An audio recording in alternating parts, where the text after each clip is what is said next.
The 9 Billion Names of God by Arthur C. Clarke. "This is a slightly unusual request," said Dr. Wagner, with what he hoped was commendable restraint.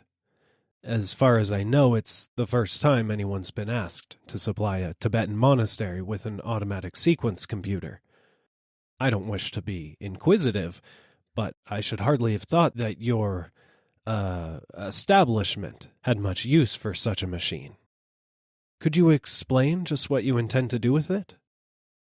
"Gladly," replied the Lama, readjusting his silk robes and carefully putting away the slide rule he had been using for currency conversions. "Your Mark V computer can carry out any routine mathematical operation involving up to 10 digits. However, for our work, we are interested in letters, not numbers. As we wish you to modify the output circuits, the machine will be printing words, not columns of figures." "I don't quite understand."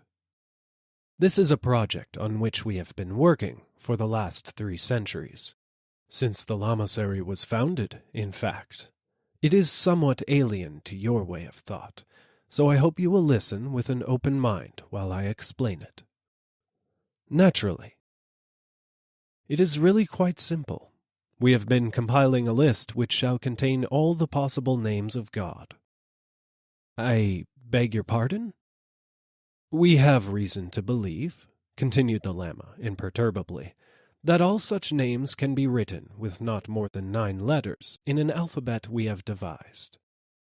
"And you have been doing this for 3 centuries?" "Yes. We expected it would take us about 15,000 years to complete the task." "Oh." Dr. Wagner looked a little dazed. "Now I see why you wanted to hire one of our machines. But exactly what is the purpose of this project?" The Lama hesitated for a fraction of a second, and Wagner wondered if he had offended him. If so, there was no trace of annoyance in the reply. "Call it ritual, if you like, but it's a fundamental part of our belief. All the many names of the Supreme Being, God, Jehovah, Allah, and so on, they are only man-made labels. There is a philosophical problem of some difficulty here, which I do not propose to discuss, but somewhere among all the possible combinations of letters that can occur are what one may call the real names of God. By systematic permutation of letters, we have been trying to list them all." "I see. You've been starting at A and working up to Z." "Exactly, though we use a special alphabet of our own. Modifying the electromatic typewriters to deal with this is, of course, trivial. A rather more interesting problem is that of devising suitable circuits to eliminate ridiculous combinations. For example, no letter must occur more than 3 times in succession." "3? Surely you mean 2. 3 is correct. I am afraid it would take too long to explain why, even if you understood our language." "I'm sure it would," said Wagner hastily. "Go on." "Luckily, it will be a simple matter to adapt your automatic sequence computer for this work, since once it has been programmed properly, it will permute each letter in turn and print the result. What would have taken us 15,000 years, it will be able to do in 100 days. Dr. Wagner was scarcely conscious of the faint sounds from the Manhattan streets far below. He was in a different world, a world of natural, not man-made mountains. High up in their remote eyries, these monks had been patiently at work, generation after generation, compiling their lists of meaningless words. Was there any limit to the follies of mankind? Still, he must give no hint of his inner thoughts. The customer was always right. "There's no doubt," replied the doctor, "that we can modify the Mark V to print lists of this nature. I'm much more worried about the problem of installation and maintenance. Getting out to Tibet in these days is not going to be easy." "We can arrange that. The components are small enough to travel by air. That is one reason why we chose your machine. If you can get them to India, we will provide transport from there. And you want to hire 2 of our engineers? Yes, for the 3 months that the project should occupy. I've no doubt that personnel can manage that.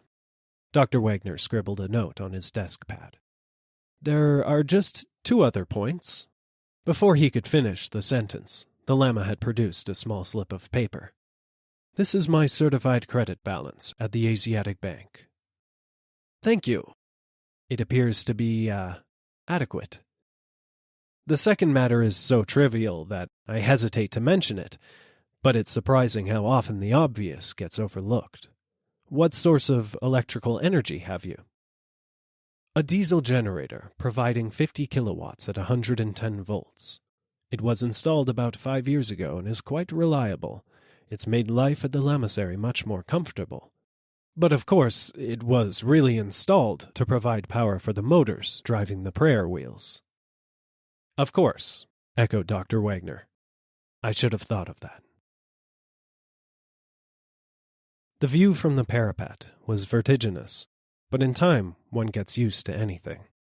After 3 months, George Hanley was not impressed by the 2,000-foot swoop into the abyss, or the remote checkerboard of fields in the valley below. He was leaning against the wind-smoothed stones and staring morosely at the distant mountains, whose names he had never bothered to discover. This, thought George, was the craziest thing that had ever happened to him. Project Shangri-La, some wit back at the labs had christened it. For weeks now, the Mark V had been churning out acres of sheets covered with gibberish. Patiently, inexorably, the computer had been rearranging letters in all their possible combinations, exhausting each class before going on to the next. As the sheets had emerged from the electromatic typewriters, the monks had carefully cut them up and pasted them into enormous books. In another week, heaven be praised, they would have finished. Just what obscure calculations had convinced the monks that they needn't bother to go on to words of 10, 20, or 100 letters, George didn't know. One of his recurring nightmares was that there would be some change of plan, and that the High Lama, whom they'd naturally called Sam Jeff, though he didn't look a bit like him, would suddenly announce that the project would be extended to approximately AD 2060. They were quite capable of it. George heard the heavy wooden door slam in the wind as Chuck came out onto the parapet beside him. As usual, Chuck was smoking one of the cigars that had made him so popular with the monks, who, it seemed, were quite willing to embrace all the minor and most of the major pleasures of life. That was one thing in their favor. They might be crazy, but they weren't blue noses.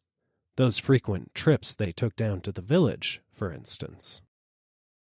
"Listen, George," said Chuck urgently. "I've learned something that means trouble."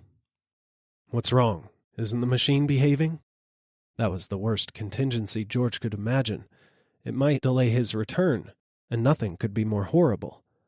The way he felt now, even the sight of a TV commercial would seem like manna from heaven. At least it would be some link with home. "No, it's nothing like that."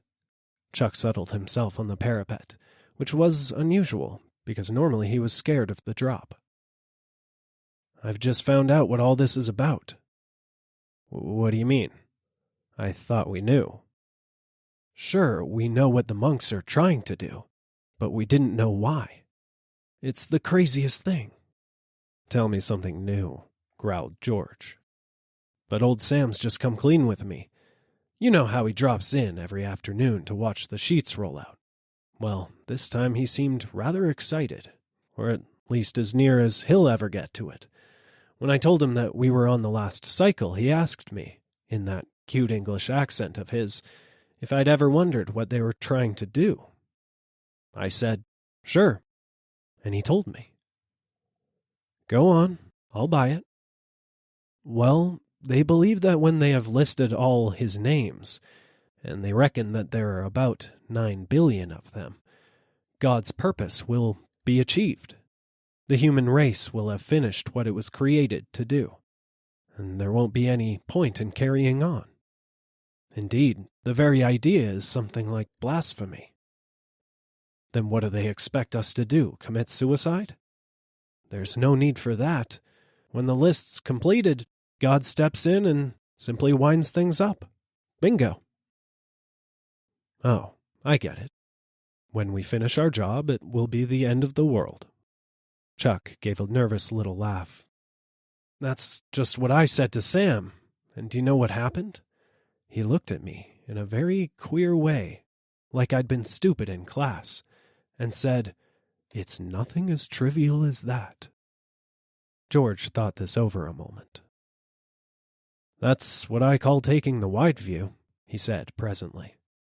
"But what do you suppose we should do about it? I don't see that it makes the slightest difference to us. After all, we already knew that they were crazy." "Yes, but don't you see what may happen? When the list's complete and the last trump doesn't blow, or whatever it is they expect, we may get the blame. It's our machine they've been using. I don't like the situation one little bit." "I see," said George slowly. "You've got a point there. But this sort of thing's happened before, you know. When I was a kid down in Louisiana, we had a crackpot preacher who once said the world was going to end next Sunday. Hundreds of people believed him, even sold their homes. Yet, when nothing happened, they didn't turn nasty as you'd expect. They just decided that he'd made a mistake in his calculations and went right on believing. I guess some of them still do. Well, this isn't Louisiana, in case you hadn't noticed. There are just 2 of us and hundreds of these monks. I like them, and I'll be sorry for old Sam when his life work backfires on him. But all the same, I wish I was somewhere else. I've been wishing that for weeks, but there's nothing we can do until the contract's finished and the transport arrives to fly us out." "Of course," said Chuck thoughtfully, "we could always try a bit of sabotage." "Like hell we could. That would make things worse." "Not the way I meant. Look at it like this. The machine will finish its run 4 days from now, on the present 20 hours a day basis. The transport calls in a week, okay? Then all we need to do is to find something that needs replacing during one of the overhaul periods. Something that will hold up the works for a couple of days. We'll fix it, of course, but not too quickly. If we time matters properly, we can be down at the airfield when the last name pops out of the register. They won't be able to catch us then." "I don't like it," said George. "It will be the first time I ever walked out on a job. Besides, it would make them suspicious. No, I'll sit tight and take what comes." "I still don't like it," he said 7 days later, as the tough little mountain ponies carried them down the winding road. "And don't you think I'm running away because I'm afraid. I'm just sorry for those poor old guys up there, and I don't want to be around when they find what suckers they've been. Wonder how Sam will take it." "It's funny," replied Chuck, "but when I said goodbye, I got the idea he knew we were walking out on him, and that he didn't care, because he knew the machine was running smoothly and that the job would soon be finished. After that, well, of course, for him there just isn't any after that." George turned in his saddle and stared back up the mountain road. This was the last place from which one could get a clear view of the lamasery. The squat, angular buildings were silhouetted against the afterglow of the sunset. Here and there, lights gleamed like portholes in the side of an ocean liner. Electric lights, of course, sharing the same circuit as the Mark V. How much longer would they share it, wondered George. Would the monks smash up the computer in their rage and disappointment? Or would they just sit down quietly and begin their calculations all over again? He knew exactly what was happening up on the mountain at this very moment. The High Lama and his assistants would be sitting in their silk robes, inspecting the sheets as the junior monks carried them away from the typewriters and pasted them into the great volumes. No one would be saying anything. The only sound would be the incessant patter the never-ending rainstorm of the keys hitting the paper, for the Mark V itself was utterly silent as it flashed through its thousands of calculations a second. 3 months of this, thought George, was enough to start anyone climbing up the wall.